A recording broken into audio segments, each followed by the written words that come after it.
The second semifinal, we're on Infernal Shrines, our first map in this best of 5 Heroes of the Storm series at the tournament. The Rive Cup continues, 2,000 euros on the line, and we are in best of 5 territory now. So far we had best of 3s in the earlier rounds. Now that we're hitting the semifinal, it's all about the best of 5s. Of course, now the top teams are going up against each other, the top 4 in Europe. We already had the series between the Hardos and 30k, and now we got the Donuts against Chili Mountain. Yeah, the top 4 in Europe going up against each other, trying to figure out which 2 teams will make it to the winner bracket final. Of course, this is a double elimination system tournament. Therefore, if you lose, you're not out of the tournament yet. You drop down into the losers bracket. Okay, it's party time. The Donuts, they qualified 3rd for the Masters Clash. And I mean, again, Rive Cup is a different tournament, of course. The reason why I'm always referencing the Masters Clash is because this is our best reference right now of how strong these 4 teams are. All 4 of them qualified directly for the Masters Clash. 30k qualified in the first tournament. Chili Mountain qualified in the second. The Hardos, even though they made it in every single grand final, qualified only in the third. And the Donuts qualified in the third, not the Hardos. The Hardos qualified in the fourth. So, yeah. Maiev gets banned. The insta Uther pick. Normally Uther gets banned right away, but this time he makes it in. Infernal Shrines, the first map, and bam! There's the Uther pick immediately. Okay, so together with that, now that Diva has been banned out, what's left? So we could still go and see one of those sniper compositions around Stukov, Varian, and Nubarak. You could go into more of a wave clear approach and just try to dominate with maybe a strong Johanna performance here and some solid damage behind it. Sonya has been a total stable in every single game, but even more so in Infernal Shrines, Battlefield of Eternity. And with that lock on Sonya and on Tychus, that's a very strong play towards the objective. Tychus with Odin transformation can do a whole lot of work there. And on top of that, we got Sonya. Here's our second, or our main support for X here. Ana is in. Uther is going to be played more on a main tank spot. And we got also Cassia. Okay. Cassia, Ana, Uther. Marthel gets banned on the other side. Maybe already a little bit of a hint of the things to come in the draft of the blue team. I mean, you can play around the Deathwing, of course, on that map again if you want to. Also, when it comes to tanks, Dibbles is an option. With Tychus taken, Malthael banned out, would make for a much easier play with the Diablo frontline. And they ban a Nuvarak. Okay. The Beetle, the Bug, gets banned out. Banana Age can't pick his Ana because Ana is already taken. They didn't ban Ana because they wanted to pick Ana, because Banana's Ana is pretty bananas, so yeah. But Banana can also play other heroes, not only Ana. I mean, he's really good on Ana, but Banana can also play anything else that you have on the support line. Yeah, I'm a little bored. Like, give me my picks. There's Deckard Kane and Falstad. Okay, so with that, we now got some auto attackers from the back line. We're still going to get the boomerang for Falstad for a little bit of AoE and a burst damage. Deckard Kane for zone control is going to be good for them. Tigers, of course, on top of that too. Gia still can pick that Dibbles if they want to with the pick on Malthael. I mean, technically speaking, they could also get the Diablo pick for the blue team. Then they have to play Uther in a bit of a different spot, though. I mean, we've seen it all. We've seen a double support, solo tank, double damage, but they're going for Leo and for Zeratul. With the Donuts lately, some of the stuff that they've played, they are going ham on some of these. Like, Donuts are slowly but steadily becoming the wild heart esports of Europe, and I'm not so sure that's a good thing. So we'll see if they can win with this stuff. It can be quite dangerous, but yeah, they're doing this more and more. So we got the Uther main tank, I suppose, Leo on the side lane. It's not that crazy, and it was already more or less a given that Diablo would be picked here, or at least it was a high probability. Diablo taken with Tychus on their side and Malthael. There's little to threaten him directly, but Zeratul is going to look for that chicken. Zeratul is going to look for Falstad throughout the game. So let's kick this off. Game number 1, our best of 5. Get Heroes of the Storm tournament, Infernal Shrines. Time for some chili donuts, everybody, with a little bit of Mountain Dew. We got on the left side, Rutsu on Zeratul, Ixia on Ana. Copenhagen is playing Leoric, Skog on Cassia, and we got Lauba. On the main tank, Uther variation, with Chili Mountain on the right side. Banana is playing Deckard Cain, Backhult on Sonya for the quick slam. Gia on Diablo, Azurite on Tychus, and Macke is playing Falstad in the game with an auto attack style coming straight in. And honestly, he actually, now that we're talking about it, I mean, they played Falstad a lot. And Macke in particular really likes to play the bird lately. And he had some insane games where he had up to 60, 70 stacks on his level 1. Even went into Nexus Frenzy in one of the matches and murdered with the auto attack damage. Now, most of it was still the side lane control with Boomerang that he had, where he got the lead then initially. And that's how he started stacking this also heavily. And this is pretty fun to watch, honestly. It's a little bit more reminiscent of what we saw in the days of old. Falstad these days is being played a lot with Wingman. I mean, several styles, of course, for him. And when it comes to stacking, it's most of the time Cassia that takes the spotlight. But that will be an interesting start into all of this. And of course, for us, it's also cool to see the top teams go up against each other in best of 5 series again. Still want to see which power levels all of them have now after they've played with these lineups for a little bit. And Lauber is pulling a Lauber. Nah, maybe not. He's trying. He's desperately trying to pull a Lauber, but Ixia is standing there. Nope, not happening. Not on my watch, bro. You're not dying here. And he's like, but I'm Lauber. And it's like, yeah, but can we maybe like forgo that meme for a little bit where you always die first? So how about I keep you alive? And then we're gonna take it from there. So good job by Ixia. Yeah, so for now, we got at top also Sonya pretty much soloing this. Leo's, of course, rotating between the middle and the top, catching the experience. We got 8 stacks already for Cassia. And the camps are now both claimed. Yeah, big shout out definitely to Ixia for keeping Lauber alive there. It's not an easy feat, but he made it happen. And all jokes aside, some people seem to take these memes seriously, by the way. Lauber is a guy that has been around Neos for Storm for a long time. He is a great tank player, and he's also been playing in HGC. So again, there's zero beef between him and me. This is all memes. There's some people, especially on YouTube, that believe apparently that there's some serious grudge going on. That is not a thing. Shielding Potion and the Hammer gains, everything as you would expect it. And let's go. We got our Neil Peasant for Leoric. I like that. And already the In the Rhythm has been locked in here for some additional stacking. And here comes here comes Leo up at the top with a Sopa. The janitor trying to take out the trash all the way up at the top, going up against the birdie. Say hello to your sister for me. Will do. No problem. I'll tell her. But now, with the first shrine activating at the bottom of the map, it's time to party. Right now, 0-0 kills, not a single one. We've seen no brawls. Even in the early game, it was not that 5 versus 5 that we see sometimes. Instead, it was just both of them playing that out. Talking about 1-on-1s and 5 versus 5s. We have a 4 versus 4 at the bottom in just a second. Over here, Lauber. Okay. Falstad wins the 1 versus 1 against Zeratul. You don't see that all that often. Well done by Marcus. Just sitting there is like, dude, are you kidding me? I'm not afraid of you. And I don't think that Rutsu really expected that. So now we're having the fight continuing at the bottom of the map. 24 stacks already. Lauber gets isolated again. They want the kill. And Ixia again just says no. It's not happening. So instead we have the play for the objective. Backhult claims it. That's going to be the first protector. Falstad has his Boomerang now. And is flying towards the top to take the camp down. Has an easy time stacking. I mean, he's right now sitting at 11 stacks already, which isn't really bad. Whereas we have for Dibbles 39 to his baseline. So he's stacking the 8-point pool a little bit higher. Zeratul is jumping in. They try to go for Azurite and they get the kill. Falstad still at the top, but they get the double kill. Nice. Down goes Deckard Cain. The wall not even fall. Not even the tower goes down. They can't even get the tower. But Falstad, he gets value topside. Yeah, he comes in and he drops this one. So Macke comes in, is able to take this. No problem.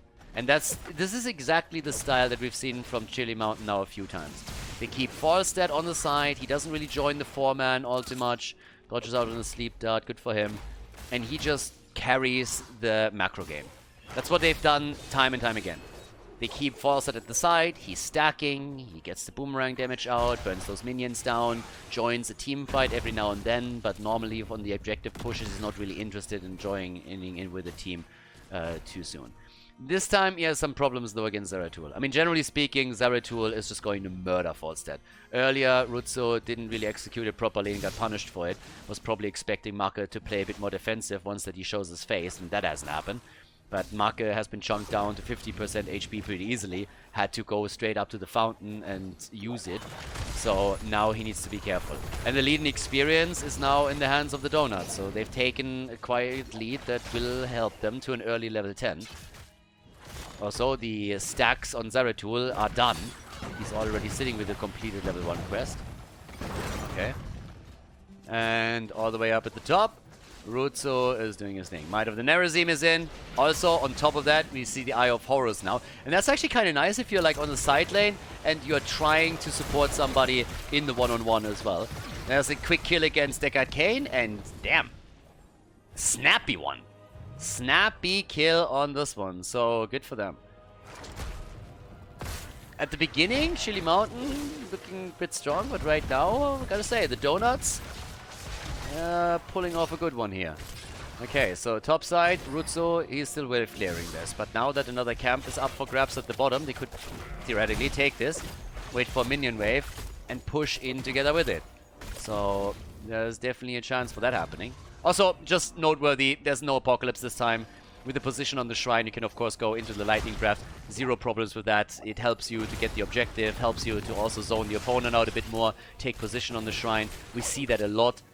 Zeratul still in the 1 versus 1, this time against Sonya, and Rutzo is doing fairly well here. The longer this game lasts, the more mobility talents he has, the more dangerous he's going to become, and locking him down will be tricky. There's not a lot of direct stuns available for Chili Mountain, so they got the wall stun as an option with Diablo, I guess they got Deckard Cain, but that aside, there's not a whole lot. So Zeratul should have free reign in those team fights, as long as he stays away from Diablo to an extent and doesn't give him an easy stun opportunity. But with the shrine activating, it's time to party. Also, Falstad is at this point at 21 stacks, so he's pretty quick actually on the stacking. If he gets the 40, he gets his activatable. And now he has the 3 kill to 1 first setup on shrine number 2. And it's an Arcane Punisher that we're talking about. Arcane Punishers are coming in next, level 10 abilities for both, still Odin now as an option. And once that Chili Mountain pops that, the bird is down. Nice support from Ix here, and he keeps Rutzo alive. Longer and longer, allows him to get the cooldown back, and that's a safe play. They get the kill, they keep Zeratul alive, and now they go for backhold. There's the quick engage, they can't get the damage in completely, but that's exactly what they need to do here, because the lead went to Chili Mountain on the objective. They get another kill with Zeratul, he drops Sonya, and Rutzo is still not done here, is he? He was looking for even more. 12 points to 14. The camp at the top has started to do serious damage though, and it will take that fort down. Nobody's rotating in just yet. Well, we got Rutzo on the move, but the fort is annihilated. The fort is down, but there's no doubt anymore who's going to take the second Punisher. It is going to be the Donuts. They now have 5 kills to 1, and that is just showcasing once more how strong that setup is in a team fight. Especially, of course, if Uther and Anna can keep Zeratul alive. And I highlighted how few tools there are in the arsenal of the red team to control Zeratul in those fights. They have to dish out the damage instead and just try to kill him right away. Without a stun, without locking him down, just like damage him hard and force him back. But with the 2 supports, and especially the Divine Shield as an option, it's always a bit of a risk. 39 are taken. Rutzo is waiting over here. He can easily take that whenever they need to. Bam, there it is. The only reason why the red team moved onto the shrine in the first place is because they wanted to force the hand of the Donuts. It's all that they wanted to do here. A little bit of a fight happening up at the top. Marker, can they take him? Yes, the snipe, there it is. This is exactly what I mentioned when Anna picked the Eye of Horus. Those type of plays, Zeratul doesn't even have to get the kill as long as Anna is there and can help them. So here we go. The Donuts moving in and starting to take Chili Mountain down. Yeah, they are doing really... I mean, honestly, this is just fantastic. I can't really put my finger on it, but every single time I see their play, I feel like the Donuts, they're bringing a certain flavor to Heroes of the Storm here with their playstyle, and it's just sprinkling in some extra sugary plays. It's pretty impressive, and we see that now in full force, because with 6 kills to 1 and a level lead, Chili Mountain is starting to suffer a bit. 35 stacks for Cassia might not be insane, but now over here, still our 1 versus 1. I guess the Bird and Zeratul are going to have a bit of a grudge match throughout the entire game. At the bottom of the map, here we go. And Chili Mountain, they are of course going to try and exploit some holes in the defense of the Donuts, but so far, these Donuts, they just don't have holes. None at all, and that is a bit of a problem. Their playstyle is incredibly solid, and they are eating Chili Mountain alive here. At least in the early game. And with level 16 talents, the only thing that can bring the team in red back is, I guess, a big teamfight victory. But look at this. It's exactly the same play as before. They're trying to go in for the kill. They get it, and now it's all about keeping Roots alive. This combo between Anna and Zeratul is just incredibly nasty.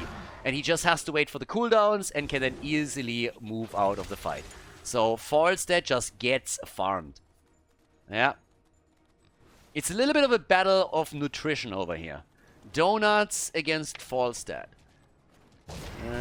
Okay, yeah, the chicken. Alright, Bakul gets attacked now too. And he had 2 misses.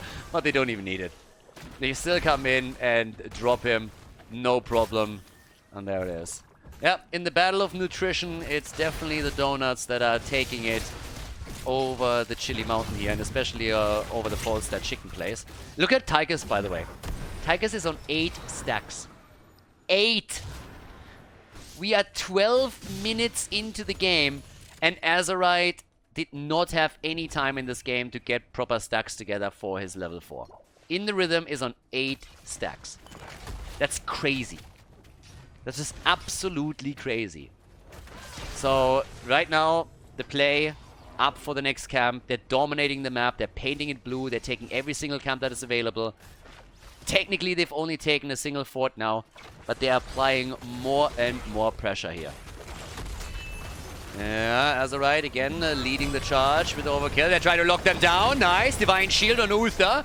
And here comes the ult from Cassia. Tons of damage, by the way. Oh my god. But they might get the kill in Copenhagen. No, instead they're taking Zeratul down. This time they got a hold of him right away. Yeah, that was a great kill, honestly. I thought they would get Leo, but instead they see Zeratul jumping in, and immediately the entire team is just shitting on him. Like, everybody on the side of Chili Mountain was just so angry. And it was just like, okay guys, let's make a deal. Whenever Zeratul jumps in, everybody just goes ham on him. Okay, let's go. 2 more stacks also for Tigers. He's at 10 now. He at least made it to the double digits. Good for him. Right. All the way up towards the top. Next camp taken. I mean, they gotta give this one up. There's no Zeratul 16 versus 16 talents. If you had a talent lead, then maybe you could get engaged into the 4 versus 5. As it stands, it's not the play that you want to make. They're suffering some damage at the bottom 4-2, which makes this even worse. But this is definitely a moment where Chili Mountain can try and bring this slowly back. And Volskaya, as he continues to stack, is of course also becoming more of a problem. 36 now, so a little bit more, and we're gonna have him with his quest completed. Yeah, again, Zeratul has to jump out, even have to commit to the might of the Nerazim. And Volskaya also now on level 16 went into the Afterburner. So he has a bit more of an easier time to just move away from Zeratul, dodge out, juke a little bit, and make a play there. For that the bot lane is getting dropped. Side wall opened up so they can follow up on the Punisher jump. Once he jumps in, there could be a follow-up, but it's Leo that baits it over. He goes away. Top camp is pushing, by the way, so that is going to threaten the fort. I guess Volskaya is going to fly up soon. They're realizing they won't be able to take the keep just yet, so instead they have to save their own fort, and he's a bit late on this one. Now he gets the experience, but I don't think that they're getting anything else. Ah, well, actually they save it, okay. Able to save this one. Now the damage output, 23,000 for Sonya, 32,000 for Zeratul. Anna empowers some very aggressive plays that you normally wouldn't be able to pull off here. thanks to the Eye of Horus. So Rutsu is again very, very far out on the map. And they are trying to trap him.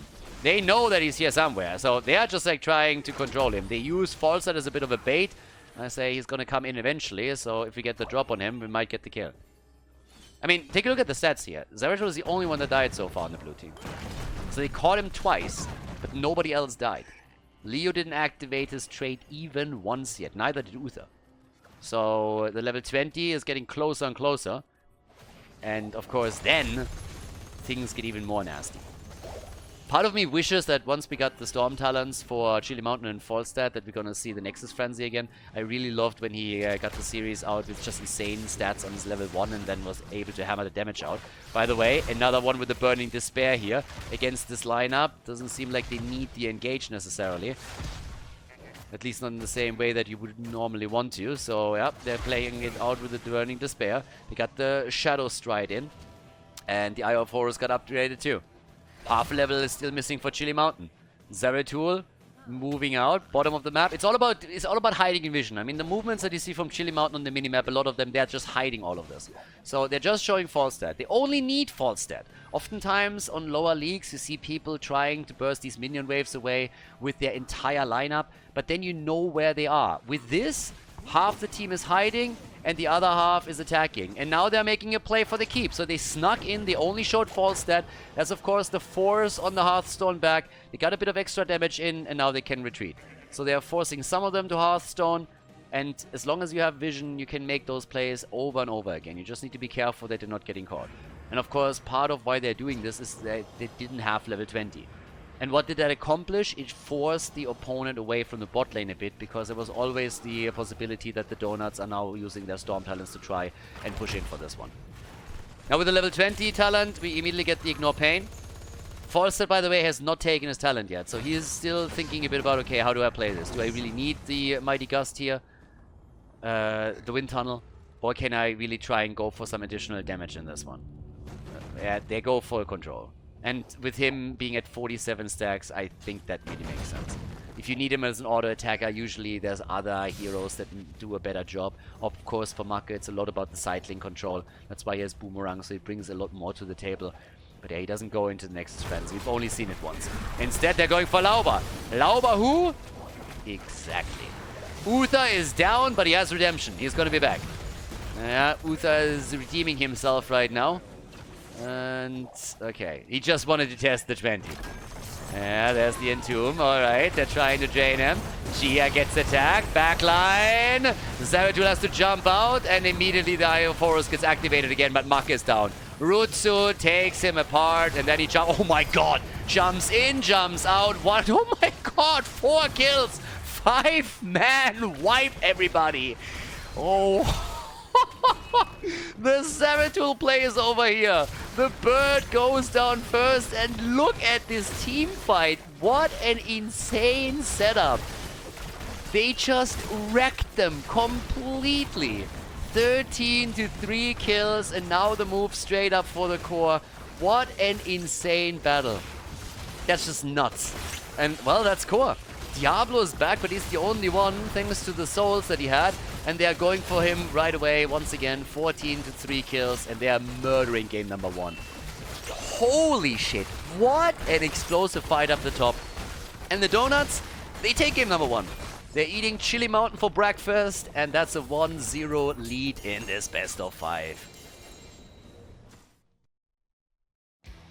Before we head into game number 2, make sure that you subscribe to the channel if you haven't done it yet, so you don't miss out on any future content here on Khaldor TV. Game number 2, Battlefield of Eternity, is our second map, and the Donuts, they kind of crushed the last fight. Not only did they pull off the 5-man wipe, but Zeratul just popped off in that last battle. It started with a kill against Uther, but thanks to Redemption, Uther came back and they just couldn't get away from their top fight anymore. Zeratul went into the back line and easily destroyed the chicken. And once Falstad was down, it was just a total disaster. They were murdered. Ixia with the Eye of Horus, keeping everybody alive, and they just stormed through them. It was crazy. So now we're heading into our second map, Chili Mountain. They have chosen first pick, first ban. Medivh gets banned immediately. And, of course, Uther got this time also locked away. It was one of the few games that we see Uther not banned out these days. But Battlefield kind of caters towards a different playstyle too. So something that we could still see here is, for example, I mean, Zarya or something like that. We haven't seen a good Zarya comp in a bit, and there are players on both of these teams that are pretty solid with Zarya, so if you want to establish a strong format at the bottom of the map, there's a chance now. The Ana ban, it doesn't really surprise me. We've seen... It's not only... It's, by the way, it's not only Ixia. Ixia is fantastic as a player, he's great, but we are, I feel, kind of blessed with a lot of good supports right now. Ixia, Yasuo, Banana, there's a lot of good supports just in general in the scene that do incredibly well with a lot of those heroes. And we're seeing more and more a target on certain supports in the bans. Stukov is another prime example. When he's played out with stun combos, then he's also a huge threat. But of course, with these Eye of Horus combinations, you are definitely a little bit weary of this. Berghult locks in Sonya first. That's what we've seen before. And we're also seeing it again. Another good map where you can get decent damage out.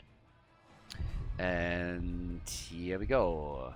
Are they playing their Nuburak lineup? Because they played the Noob a lot, the Donuts generally. But on this map in particular. There he is. The Nuburak and Stukov. There we get them. Both of them are here. And with that, they're pretty much just setting the stage here. They're saying like, alright guys, this time, sniper composition. Let's come in, just drop them. Stun, silence, damage, boom, dead, and then take it from there. And they played incredibly aggressive around this whenever they played the combo here. Fight fire with fire! Chili Mountain comes in and is like, you know what? If we kill you first, you can't do anything with this. So we got Varian for the taunt, Sonya for follow-up, Li Ming with the damage, and I suppose as a support, you can play Brightwing, so you have a polymorph for CC. Deckard Cain would also work. And they ban out Lucio. I mean, Lucio is not really the follow-up that you're interested in. It's more so chasing someone down and allowing Varian to get into range, or just like traversing between lanes and then getting more kill opportunities. Hanzo gets banned, so some of the extra damage against the Immortal banned out. But yeah, it's a fun one. Okay, let's go. What kind of damage are they pulling here? If you want to go and combine damage a little bit, I mean, against the Immortal, Greymane, Jimmy, still up. Two of the picks you could go for. But of course, you want to have something that can excel on both. And Greymane would do that, but do you really want to play with him here? The Gale for Rexa. And there's our Zarya pick. I mentioned her at the beginning of the draft, but they actually lock her in. We still need damage though. It's a real good front line, and no matter who they pick for damage, she should be fairly safe. Because, again, this is insanely beefy. Rexa together with Misha and everything. The 4-man is super strong. And the final two picks that are coming in for Chili Mountain. Malfurion and Imperius. This is the second team that is actually playing with Malfurion lately. And I guess that we're going to have Imperius most on the side lane and Varian the main tank. This is also a nasty setup. It's just that the Malfurion picks that we've seen recently haven't really worked out that well. He has disappeared from the meta, but they're starting to bring him back. Together with Stukov, he is definitely one of the better ones you can combo off with Varian because of the route that you can use. And you can go for the full snipe. And there's our Vala pick for the Donuts. Yeah, Battlefield of Eternity. Heroes of the Storm series heads into the second map. We got the Donuts up against Chili Mountain, and so far the Donuts, they've run the show here. So Chili Mountain to bring this back. Let's see if they can pull that off. Battlefield of Eternity is the second map. This is where they could make it happen. Let's head straight into our next map without further ado. The Donuts on the second map, they play their Nuburak composition. On Lauba, well, on Nuburak, Lauba. Copenhagen is playing Rexa. Rutsu on Zarya. We got Ixia on Stukov with a low blow coming in on level 1. Skork on Vala with the arrow build for Battlefield of Eternity. These days, a Battlefield of Eternity exclusive. On the right side of the map, Banana Age with Malfurion. I haven't seen him in a bit. Well, there's one other series that he was played in here at the Rive Cup, but outside of that, not someone that we see a lot lately. Berghult on Sonya, Azerite on Imperius. We got Make on Li Ming, and Gia is playing Varian. Okay, Let's get ready for game number 2. Time for Chili Mountain to redeem themselves and make this series interesting. Let's bring this back and force game 3. Oh, well, not like this. As I said earlier, Lauba and his team, they do very well with their Nubara composition on Battlefield of Eternity. And yeah, you can see it in action here. So they sniffed out the little side trap and just went straight in and got the first kill. And thanks to that, they now have a big push going on at the bottom. Whereas Rutzo is just going with his Zarya and lasers down the first tower. The side wall is open. That means that the fountain is also exposed. Can't go for it just yet, but yeah, there's another quick silence. Nice. Backhold spin to win. It's a 5 versus 4 now that Sonya joined the fun. And top side, Rexa can push this out a bit further, and now they're going to try and slow Sonya down. Because Sonya obviously has to come back to this. And she takes a super safe path. Because Berkult knows fully well that this is going to be an attempt to slow him down. But a couple of the experience points got lost. Not a lot, but he missed 2 of the globes. But if he moves through the middle, then he definitely gets stunned out by Rexa, and you don't want to do that. Good combo. Li Ming with good damage. Zarya's in trouble. Gets the shield. There's the engage, but they blow Imperius up. Zarya dies. This fight isn't over, but the camp gets taken. Blue team has it. Banana H is incredibly low, and Gia doesn't look too healthy either with the low HP that he runs around with. So, camp at the bot lane. Sonya can't really go for the top, and they're starting to make the play here. Yeah, with the easy push through the bottom of the map now. Another opportunity to take that wall down. Maybe even the fountain. That would be worth even more if they can pull that off. And an early level 4 would allow you to stack also. Skog, they get the kill against Stukov. Well done by Chili Mountain. Good one for them.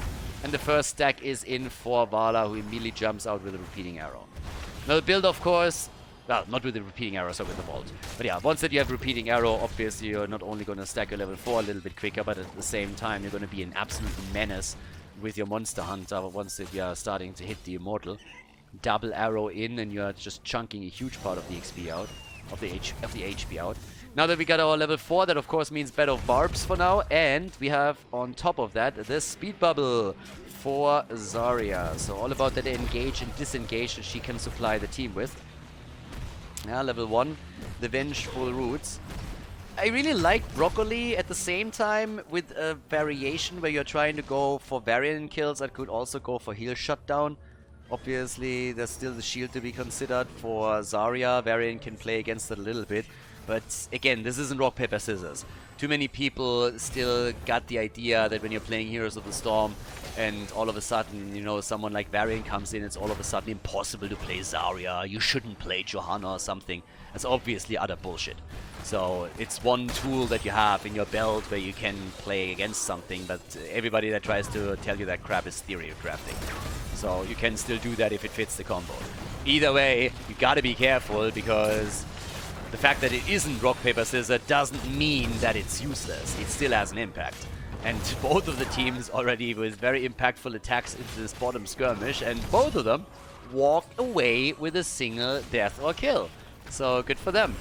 Cutting it close, but playing it quite nicely. Yeah, and here comes the next setup. Oh, Gia! Varian! He gets away. Varian makes it out. Oh, Sonya on the other hand gets caught, and this could be a kill. Now Imperius comes in from the side, but damn, they are eating so much damage over here, and the heals are coming through. But now that Vala is back on the objective, she's starting to use the arrow to slowly but steadily poke it down. We have 5 stacks also towards Broccoli, so Malfurion capitalized on that. A little choke point fight as well. Yeah, and that's the halftime show for them. Gonna take the halftime show at least, but there's the taunt and the full-on collapse onto Rutsu. But he is getting out. Or is he? He looked like he might, but this is a kill. Yes, Zarya goes down, and so does Anuburak. Chili Mountain coming back with a vengeance in game number 2. I like it. They're showing some really good fights now, and very, very aggressive plays. So we got the Calamity now in. Level 7 talents have dropped for both of the teams, and they are murdering the Immortal HP on the right side. And the blue team, they have real trouble trying to connect with the Immortal. They won't be able to take this one at all. Now their heroes are coming back, but they're losing that fight already as is. And well, do they? Oh, that was way closer than I expected it to be. But, yep, they still take it. Good. Chili Mountain still gets it, but definitely too close for comfort. So repeating arrow is in. The pinpoint accuracy has been taken. 10 stacks towards the level 4 on Malfurion. And the push through the top lane is now gonna be the one to watch out for. Can they take that fort down? Can they bring a little bit of extra action in here? They're gonna try. 10 stacks, not really too insane yet for Malfurion, but of course Broccoli can turn into Groot at some point. I mean, he has 11,000 damage. That's more than Sonya. More than Sonya or Varian. So, yeah, Banana Age is kind of crushing. Broccoli might not be the one to chunk it down that hard, but generally he is doing a great job on the damage numbers. If you compare his damage to what we're seeing from the Donuts, he has more damage than pretty much all of them, with the exception of Vala. Then again, to be fair, Vala is the only range damage dealer. I guess he could count Zarya to an extent in it. Either way, top side, the attack against Lauba. And he is really low. That hit from Li Ming was awesome. Lauba down, and Li Ming dies, but Vala has also been obliterated. Jesus, the entire top lane is just exploding at this point. The Donuts, they're getting melted away over here. I thought it was chilly on that mountain. Seems to be a pretty hot zone to me. 6 kills to 3, half a level until level 10. And on 10, of course, we're also going to see the disintegrate again for Li Ming so that she can burn down the cocoon. That's going to be the typical cooldown game between the two that we're going to see. But yeah, way, way better game for Chili Mountain now. Much better game, honestly. Last map, they struggled a lot, especially after some momentum was claimed by the Donuts. But now, not only are they ahead in kills, they're also about to lock in heroic abilities half a level before the blue team does. And they can fight for this if they get it. Yeah, they're already falling back. They don't want to fight against the level 10, but they're going to lose. They're going to lose it. Yeah, Ixia is down. Ixia is down. You can run, baby. You can't hide. So both of these camps are taken by Chili Mountain. There's a level 10 at least for the Donuts, but that extra kill, that kind of hurts. So, ults are coming in, and no disintegrate. We got the wave of force on Li Ming regardless, okay? So, now that cocoon could be a bit more annoying. There's a lockdown against Azarite. Nice Rain of Vengeance, and it's the end of Imperius. Cocoon on Li Ming. And they're going for the kill, and Make is down. Banana Age is also dead. Holy cow. The Donuts. Guys, it's a quad kill. They're coming in and they're killing 4 heroes. Check this one out. The fight started with the death of Imperius, and then it just went completely out of control. And they got one after another. Li Ming dying, Malfurion dying, Sonya getting dropped. They totally obliterated the entire setup, and now it's 7 kills to 7. I mean, they just turned it on its head. Chili Mountain, they had so much momentum there. They had such a good position, and then all of a sudden it's one team fight, and Lauba and his boys, they're like, well, let's focus on this a bit. They're coming in. Bam! 4 kills. Easy lead. Bottom 4 does fall to the camp. And over here doesn't really look too much better, does it now? So, yeah, I don't know what to say. Kind of feels a bit like Chili Mountain threw that lead away. But either way, now with the 12 stacks on Vala, here's the play. Yeah, goes straight in, okay, with the shield that he has. Nice taunt, Stukov, good one. And they might go for Gia, but Varian is still safe. Big shove out. And the kill, at least on Misha. But of course, that's not quite what you're aiming for if you're Make. You want to get the proper hero kill and then capitalize on the reset with the second one as a follow-up. The commitment towards the Immortal from Chili Mountain is there, though. They are trying now. More shots being fired here. Pinpoint accuracy also being used. Damage numbers are starting to stack up a little bit. Vala on 36,000 damage. Li Ming on 41k. And off we go. Zarya with the 21,000. Here's another stun into stun, and Lauba gets crushed. Absolutely crushed. They stomped him out. Yeah, and they're going for Misha again. Misha does not have a fun game. Vala has in the meantime snuck over and taken the Immortal. So that's a good play if you're having a Vala in there. Now, the problem is she might die. Nice speed barrier, gets immediately obliterated, and that's the end of Vala. At least she took the Immortal. That's the best thing that you can do in that moment, because if not for that, it would have been taken by Chili Mountain. So it's a nice... Both of the teams are trying to deny the other getting a big advantage. Every single time one player or a team makes a move, the other team is ready to deny it by either getting some kills themselves, taking the Immortal, just attempting to shut everything down that they can. Talking about shutting things down, they're trying to shut down Azerite at the bot lane. And spoiler alert, it's working. He's dead, and now they can go for the wall. Anubarak is trying to slow the rotation of Chili Mountain, so they have a bit more time to take one of the towers down. Can open maybe even the side wall up here to gain a bit of vision. But with the 5 versus 4 that they're running now, they have zero problems to do that. Vana is now back to... Oh my god! Make just disappeared!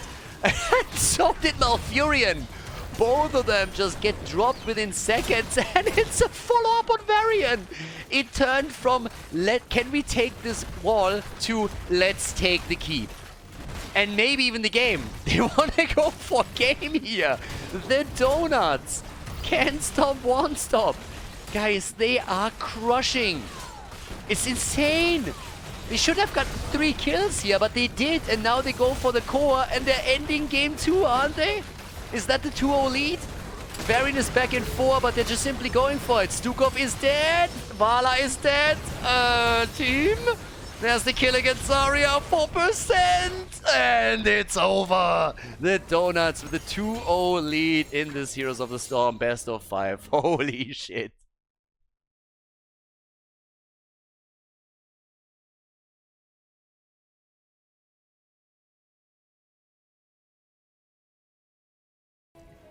The Donuts! Yeah, I think they majored in ass kicking because they are just dropping Chili Mountain where they stand. Every time I think that Chili Mountain has a chance, the Donuts are turning up the heat, and all of a sudden there's just like kills happening all over the place. So with that finish, I mean, seriously, that push at the bot lane was initially just the attempt to break through the wall. That's what they were trying to do. Break the wall, fall back off for the objective. And then all of a sudden they come in. They're saying like, wait a second, we just got a kill, there's a second kill, there's a third, and bam, they had to keep. And at that point it was just like, you know what, let's just end it. So now we're heading into Volskaya. Chromie gets banned, Zeratul gets banned. You definitely don't want Rutsu to play Zeratul again after what we've seen before. And of course, on top of that now, you gotta ban Medivh, I guess, if you're the Donuts. I would still say that a Medivh ban is mandatory. Uther gets banned, and now Bird Boy does get banned. You got to. Against Make, I mean, hello. There he is. Medivh gets banned. Someone has to step up on the red team. They gotta do something. Throw a bit of a curveball, play a bit of a different style. Make, I don't know, maybe he can turn it around. Donuts are good. This is the top 4 in the European Heroes of the Storm scene. These 2 teams and 30k plus the Hardos. So you're not going to get any easy games there. Azerite on Cassia as the first pick. Leaves us still with an Anubarak engage that was played on Battlefield of Eternity. And the Donuts have played this on more than only one map. So there is still more that they can do with that. Brightwing and Falstad. Okay. Very, very different start into this. I mean, completely different setup right now. Right from the get-go, globals. Bam. Get the fruit fly in. Go for the birdie. And try to play around 2. Control the map more so than necessarily any team fight. Then again, what terrifies me a bit is that the last time that Lauba and his team were trolling a bit, they went into a Stitches Falstad combo. So I said back then already that there is a chance, you know, that you pick a couple of heroes every now and then when, you know, like, when you know you're ahead, when you know you are up against a team that is not quite as good as you, and then you can, if the strategy works, maybe use that same style against a tougher opponent. So that's what we could see here. Do I really expect Stitches? Probably not. Could they do it? I mean, for sure. Gorge Gust has been around for as long as that combo existed. Now, they ban Anubarak, and that is actually a good tool to shut that combo down. I am still skeptical. I don't think it's gonna happen, but it would be funny. Okay, Diva and Ana on the other side, so they're going a bit heavier into the Overwatch setup. And yep, Diva for space control. And Chili Mountain, what are they afraid of now? Well... they ban it! Oh my god. Yeah, they ban it out. They watched those games too. And they look at that and they're like, yeah, you know what? A normal game against you guys. We're happy to do that, but we are gonna ban Stitches. That is a special kind of perfect right now. They saw those games that that Lauber and his team played. And they're saying like, nope, nope, nope, nope. Stitches gets banned. They take May and Rexa instead. Maki gets his Mephisto, which is pretty much his trademark. He brought that back into the meta long time ago. And since then, he was pretty much the only Mephisto player. It's not quite true. There were 2-3 others that played with it a bit. But here comes Teriel. They baited the Stitches bans. Unbelievable. Rutzo, the last pick as we're heading into game number 3 of the best of 5. Might be the last map. Could be the last map here. No playtime. Stitches is sad again. No playtime for him. Alright, let's make it happen. Game number 3, last pick. It is Genji. Alrighty, Genji comes in as the last pick. Rutsu with the donuts against Chili Mountain. Third map is Volskaya Foundry.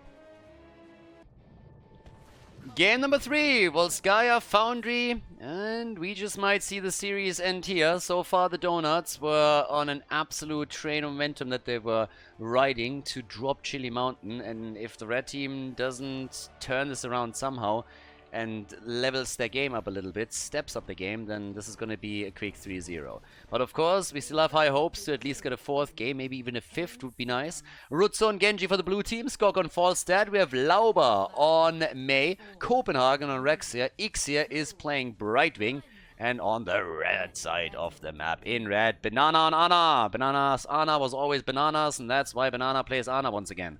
So, Marco and Mephisto, Azerite on Cassia, Bakul on Diva, and Gia plays Teriel. We could very well see that Nano boosted Mephisto again, that he's going to rock.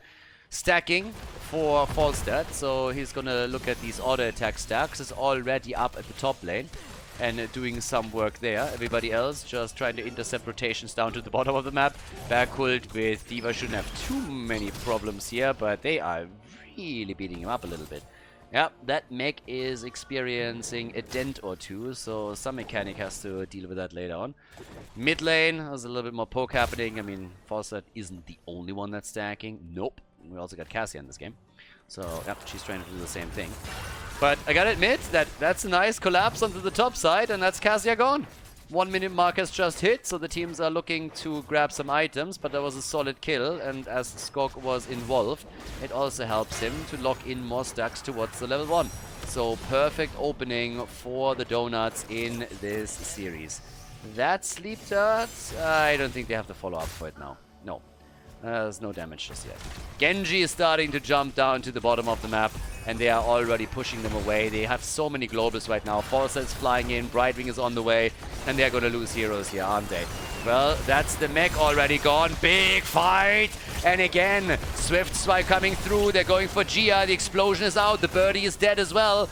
And nearly a double kill through the explosion. They're able to take May down, and Rutsu just rushes away, had the deflect up, the only reason why he survived all of that.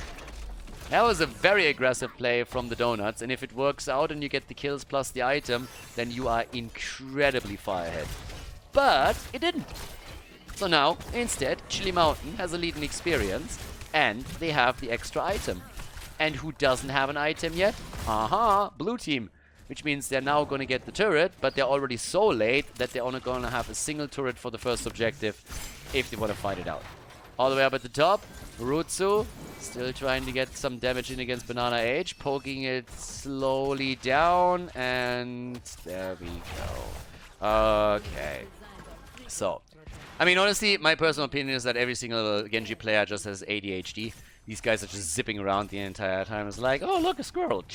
Trying to get some damage in. And yeah, someone needs to put like that bad boy on medication over here. He needs to calm the fuck down. Zipping around, jumping, running, throwing shurikens around. It's like, he's gonna hurt someone eventually if that continues. So yeah, that is definitely tricky. Then again, you're also playing with Brightwing over here, who likes to just eat people, so there's that. I mean, who am I to judge? Either way, now we got 2 kills against Toon. Still a little bit of pushing through the bot lane. We have Mei attacked in the middle. Lauber. I gotta be careful there, but everybody's just like trying to get the initial percentage points on the checkpoint here. Falset is of course playing his own side game, trying to get the stacks for his level 1 so they can start to hit those auto attacks together with the Giant Killer later and get the activatable ready. Level 7 talents are slightly faster for Chili Mountain, which might just give them the position on the objectives, so that's one of the things that they're going to be looking for. Stacks come together for Copenhagen. He's of course going to try and get the extra armor for himself and Misha again. Yeah, and here we go. Boomerang is in, and for Genji that means that we get the augmented guard. And on level 7 also the skating away. Copenhagen talking about getting away. He's not getting away. He's down. Rex are dead. And good job by Chili Mountain. They're committing to some of their items right at the get-go. And now they have 3 kills to 3. They have the position in the middle. So definitely a couple of better moves that we're seeing from them now compared to what happened in the first 2 games. But it's still early. And when the Donuts brought it back on Battlefield of Eternity, they already had access to their heroic abilities. So I guess level 10 will change the pace in this one too. Okay. Down to the bottom of the map. Well, Ixia, you have 2 globals. You can hold the experience on the side lanes. But Rutsu at least has to go back for mana. 15 stacks now for Cassia. And it's item time. Yeah, this is the problem. The red team is now getting a second turret, whereas the blue team just took theirs a bit earlier. There's another 25 seconds until they can get that. So there's just not enough time for them. So that time frame doesn't work out. With 2 items in their hands, Chili Mountain, they got this one. Well, there we go. Overtime is in. They can easily commit if they want, drop the turrets, and then try and take that position. There's already the explosion for D.Va, so there's a zoning. Genji makes it out, but the Protector is likely still going to be taken. Well, they're pushing them off. And can they re-engage? They're trying. They're keeping this thing alive as long as they can. And that creates space for Falstad at the top to take the fountain down. That's huge. That's actually huge. Yes, they're going to get the Protector. But here comes Lauber again, skating over. That might be a bit too much. Yep, he just was too greedy. There it is. Protector is now taken. Once that they chase Roots away. It's actually insane how long they are able to draw that out. And Falstad, he used that time. He used that time at the top to take that fountain down. And that is more or less what you're trying to accomplish with that Protector in the first place. So good on the Donuts. 3 kills to 4, despite the fact that they lost the Protector, they still did work at the top. Now they're moving in here, a great gust with the level 10, and they're just simply stealing the item away. They're getting nasty again. Here comes Genji, trying to go for the X-Strike, and gets pushed back, but in they go. Skorg, wow, he's still alive. Down here, a little bit more of a play being made. They're slowing them down. Genji got the kill against Cassia, and now in the middle, can they even get more? Nah, not really, but still, that was already more than enough. 4 kills to 4. Dead even Steven on the experience, and Teriel has started to attack the bottom. This is honestly starting to become a little bit the norm lately, that you're not putting 2 of your heroes into the Protector anymore. That you simply have 1 hero in as the driver, and then you do damage with him. But these 2 people in the Protector versions, they have oftentimes backfired. I mean, it depends a little bit. I'm not saying like always do that, but we see that more and more.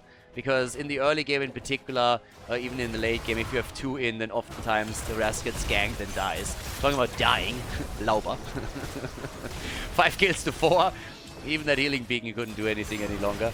So, yep, that's another quick kill. Copenhagen! Sleep dart! Perfect! That slowed him down long enough so that they could get in and take the kill. Rutsu is jumping out, but yeah, there's nothing to do for him. X strikes away, buys himself some time, but yeah, you're gonna die. I'm sorry, my friend. He gets the kill against Mephisto, though. Nice.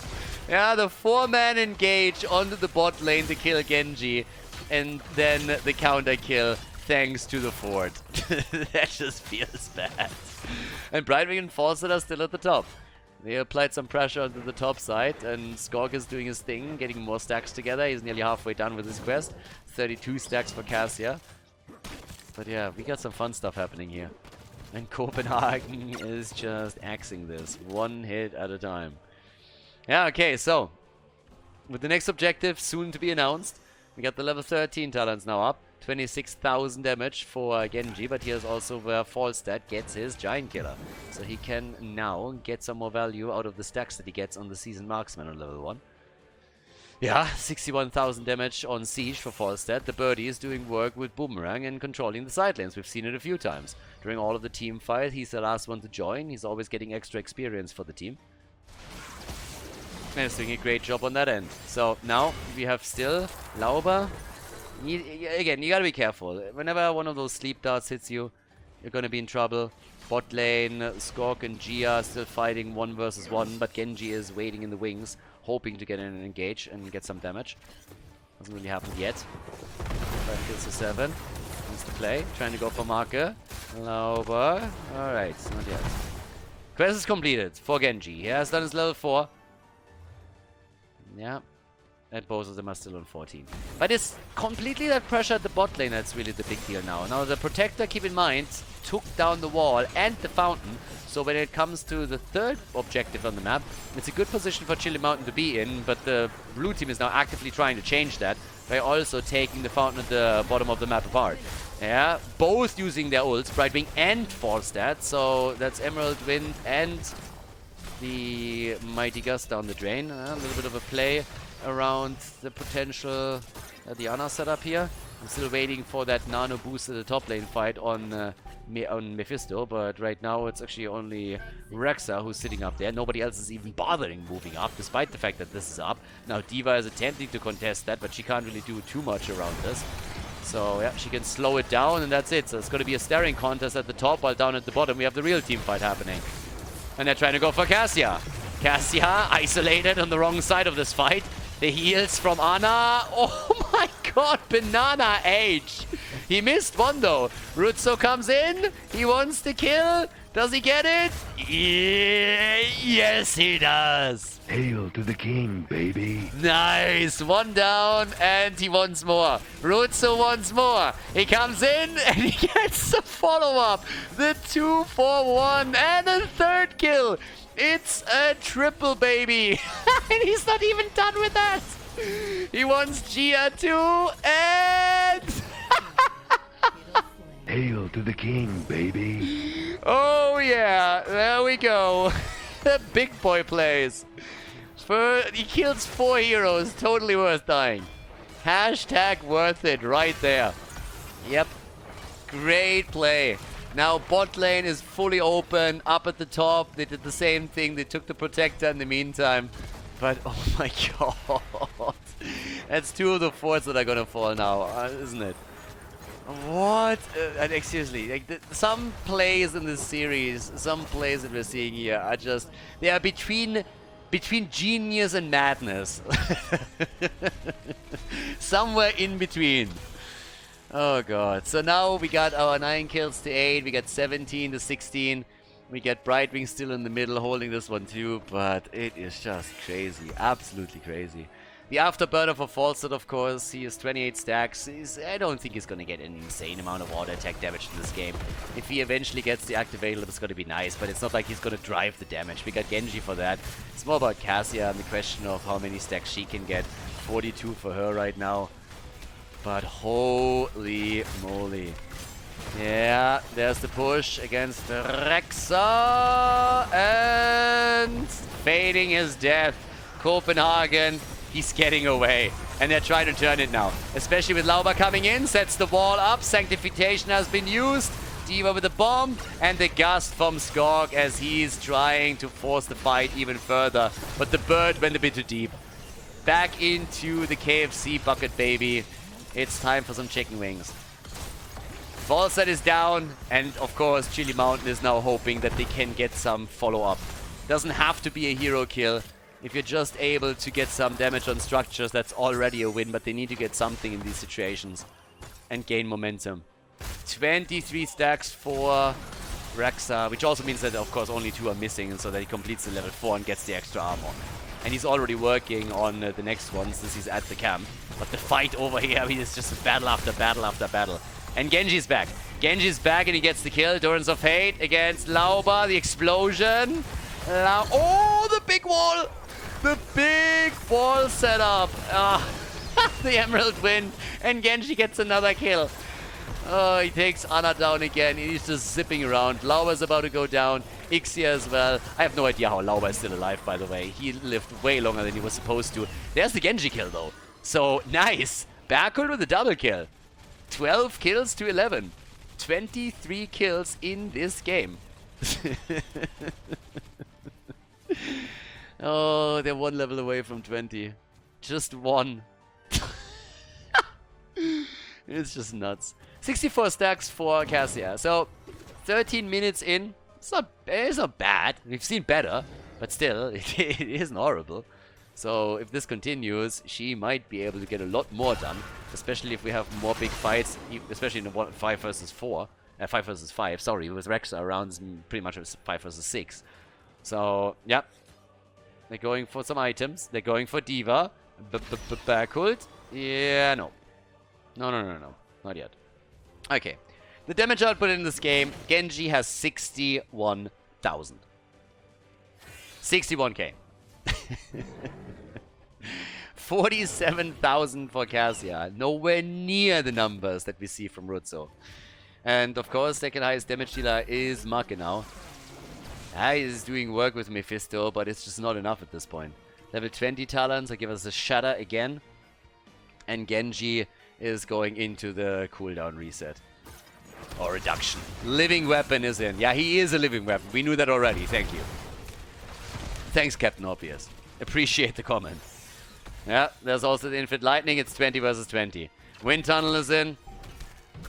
And they're trying to make a play for the items. And Rexa is where he was earlier. He's just sitting. He's the only one that sits at the bot lane. He's just chilling. He's AFK. He's sitting there sipping coffee while the rest of the team makes the plays. Look at Falstad. He's already sneaking around. He could try to push this out, threaten the top keep. Yeah, Lauba is creating a bit of space for him. And Rexa is still at the bottom of the map. Hasn't moved since I talked about it. Falstad is flying out. See you later, boys. I'm out of here. I'm not really feeling comfortable when I know that I'm cut off from the rest of the team completely. Sleep Dart? But he gets out. Alright. Rutsu gets away. That is also the final cut to the day Dignitas has nightmares because of that talent. Yeah. And now Mei is pushing out the top lane. In Copenhagen, it's just chilling. He moved! He moved! He's still here. He's not AFK. He just fell asleep. Yeah, Lauba is still pushing another wave out. 20 versus 20. Overtime has been reached. Azerite is moving back. They're giving up on this one. They're not taking it. Instead, they're going for the item now. Genji. Okay, Genji is going...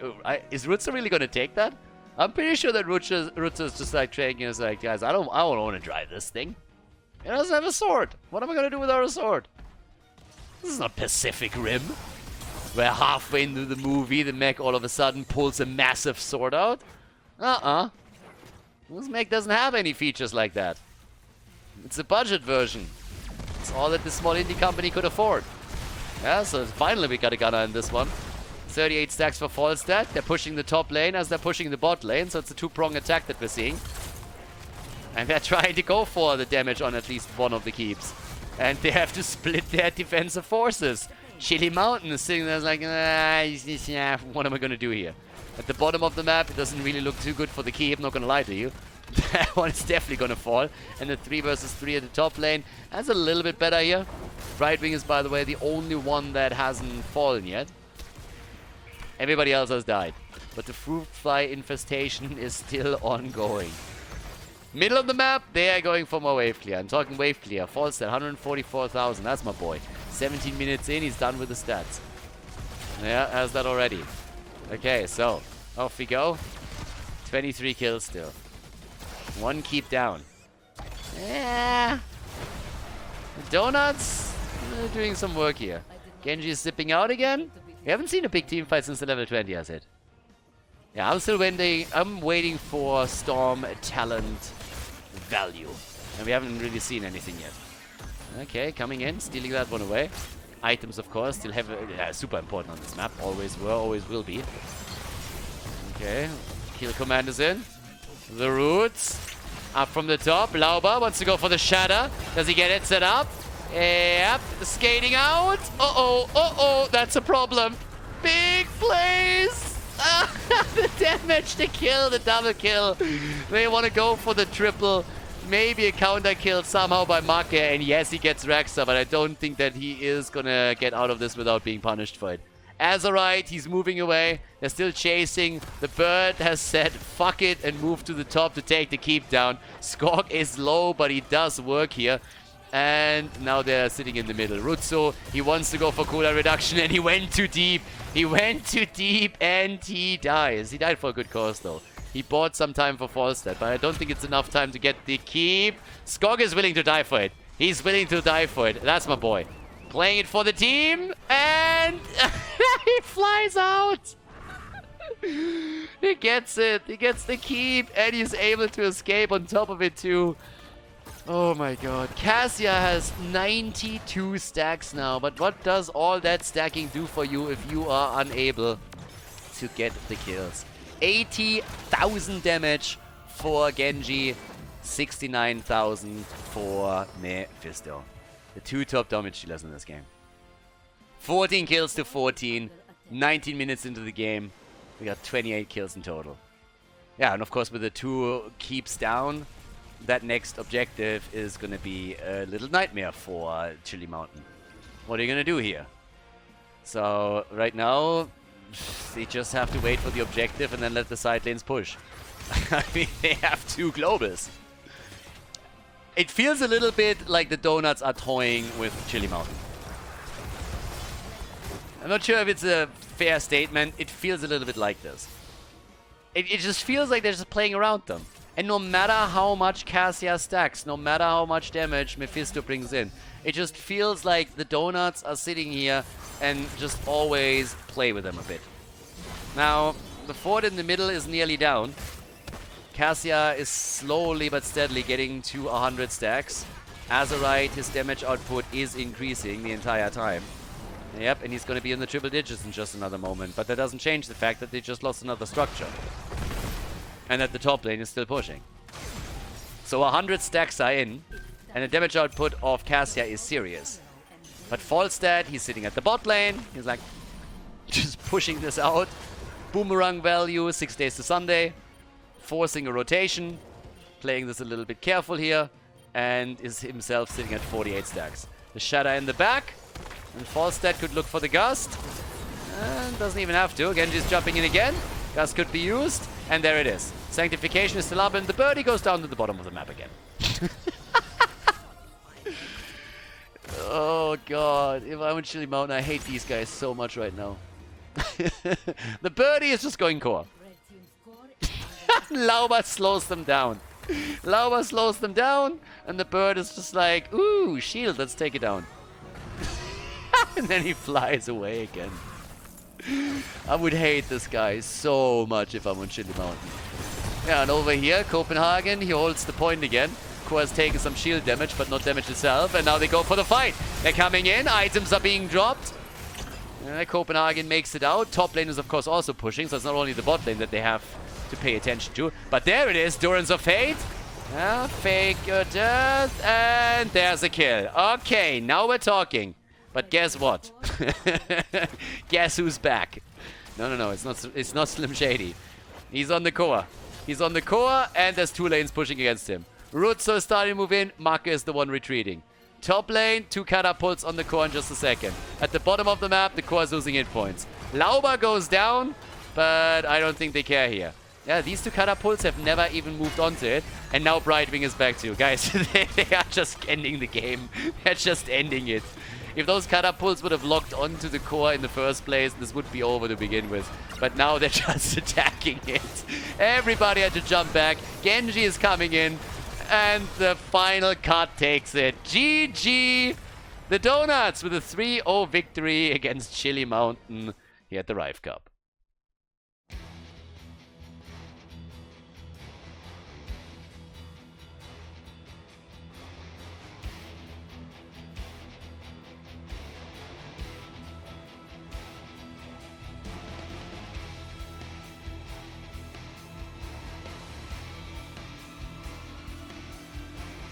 Thank you everybody for watching the video today. I hope that you enjoyed the show and the commentary. And keep in mind that the spoiler protection that is going to run for the rest of the video is made possible by all the support on patreon.com. So guys, if you want to support my work, if you want to help me start new projects and keep the spoiler protection in place, please consider heading over to patreon.com/Khaldor. There's also a link in the YouTube description, and check that out. Thanks in advance, and see you guys next time with more esports coverage here on Khaldor TV. Have a great day.